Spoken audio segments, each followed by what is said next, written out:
Folks, get ready because you're about to see squad member Rashida Tlaib have an absolute meltdown after Congressman Byron Donalds puts her in his place. It gets crazy, and just wait. You're going to need the context first, but things escalate, all right? That's all I'm going to say. So we're going to get right into it. It's going to be great, but first do me a big favor by liking our video and also sharing it around, and that way we can keep bringing you all this great, hard-hitting content. As always, Patriots, I'm your host, Darian, and this is Resist the Mainstream. Important to understand that we do have a mental health crisis, that we have a housing crisis, affordability crisis. Can you police any of those away? No. You can't police away homelessness. And the way they talk about our homeless neighbors is so, no wonder there's violence increasing towards homeless neighbors. I see it already, the brutality of it. When we see housing costs go up, when we see, again, the lack or dismissiveness of the mental health crisis that we continue to grow. And it's not just this administration, and the previous administrations as well. No one has moved with the urgency that is needed. Just last week, the committee approved over a dozen bills regarding Washington, D.C. And, I'm just curious. Criminalize children. My colleague from Boston talked about this. It basically interfered with legislation already passed by the local government.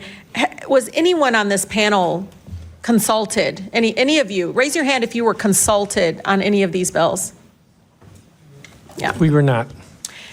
One of the things that, AG, I've been listening to you. One of the bills actually eliminates your position completely. What effect would that have? Completely eliminating your position in regards to be able to do the job that you do to protecting all the families in Washington, D.C. We'll start with the fact that more than 70% of the residents of the District of Columbia overwhelmingly voted for having an independent elected attorney general. That's right. And that's a recognition of the fact that when an attorney general is directly accountable to the people, directly responsive to the people, we are much better at doing our job in terms of addressing housing affordability and conditions in slumlords, seniors and consumers who are being scammed, addressing the issues that are most important to D.C. residents. Let's get something straight here. D.C. is a federal territory, period. This whole idea that the voters there should have a bunch of local control and that it's independent of the federal government in the same way other cities, and states are, no. All right, that's ridiculous. The whole idea of a local AG in D.C. that, oh no, you can't have the Attorney General who was appointed by the U.S. President who resides in the District of Columbia. You can't have, and who was sworn into the District of Columbia, you can't have that person determine how the law goes here. No, it has to be a locally elected Attorney General that is separate from the federal government. How does that even make sense?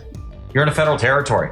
This is going to sound extreme, but I think it's crazy that residents of D.C. can even vote on D.C.'s behalf, that they get an electoral vote or whatever it is. I think they get one. Why? That doesn't make any sense. And that kind of idea is what leads to people saying, D.C. needs statehood. Why do the people get to, be here and vote, but they can't have elected representatives? That's not fair. No. All right. We don't need 2 senators for Washington, D.C. That's ridiculous. Once again, federal territory. Because I am accountable to them. I read wage theft is an issue, workplace discrimination. There's a number of issues that need to be addressed, and they're not going to address that.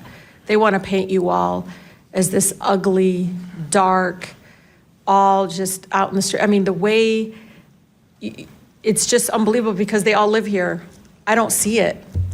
I don't see what they see. I don't understand why we're allowing that to happen, because I actually think it's going to hurt our communities. People are going to look at Washington, D.C. folks in a way that I think is going to be very painful, but also, I don't know, Mr. Jackson, I heard the stories. People didn't leave their homes. They weren't leaving their homes. Businesses didn't see people coming into. That's what we want in our nation's capital. Stay in your house. Don't move. Don't go anywhere. Stay fearful. It's unbelievable that my colleagues continue again to eject this narrative and this rhetoric in regards to it.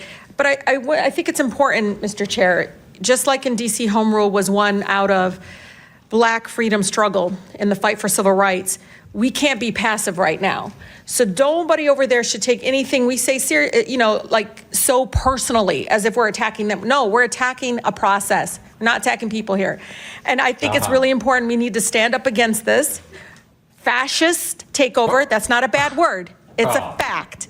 And here in D.C. and across the country, it is so incredibly important, Mr. Chair, that this committee does not allow rhetoric that defames and or paints Washington, D.C. in a way that you all haven't really truly seen. You're just reading it. No, you're just reading it or something off of some. Will the gentlelady yield to a question? Yeah, I think it's really important. Will the gentlelady No, I don't yield? yield. I don't even have time. I love how she says, we're not attacking people, and then launches right into that disgusting rhetoric. And, it's no wonder that these sicko freaks, or, at least one, maybe there are more, decided that Charlie Kirk was a target that was reasonable to do the horrific thing that they did to him. And let's keep in mind, Charlie Kirk was a moderate Republican, all right? He wasn't some far-right extremist or radical or anything like that. In fact, there are many people on the conservative side or the right wing who would criticize Charlie and say that he was far too big on the whole.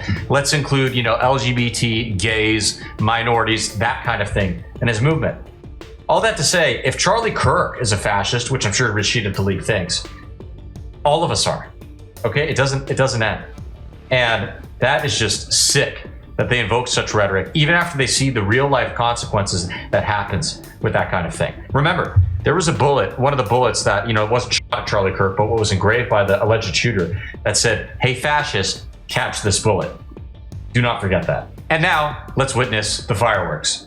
I can tell you. Your time's expired. It is expired, but Tlaib, Mr. Chair, but you all live like here, Mr. and Tlaib. you're not telling people the beautiful parts that you do see in our Mr. nation's Tlaib. capital. And no, it's just wrong how we're doing it. Chairman, I think it's Wrong. insane that the But you're gentlelady gonna doesn't look have at an American argument, but she's going to Washington refer as a to bunch me of and some of my criminals. You yield to colleagues. Mr. Mr. Chair, Donalds. We were from the you know Third this. Reich. This is You're gonna insane. look at It's 14, insane. 15-year-olds as It's a bunch of insane. criminals? It's insane. Oh, Do I look like a you're member of the insane, Third Donald. Reich to you, Ms. Please, Tlaib? please, Is that what I look like please. to you? You're the one taking your voting Is that what card, you think? giving it Is that to what you somebody, think? giving Is it that a what you card. think? No, that's unethical. I think it's radical and I think it's insane. And I'll respect everything that you say. But to say something like that to myself and a lot of my colleagues is way out of line. It's way out of line.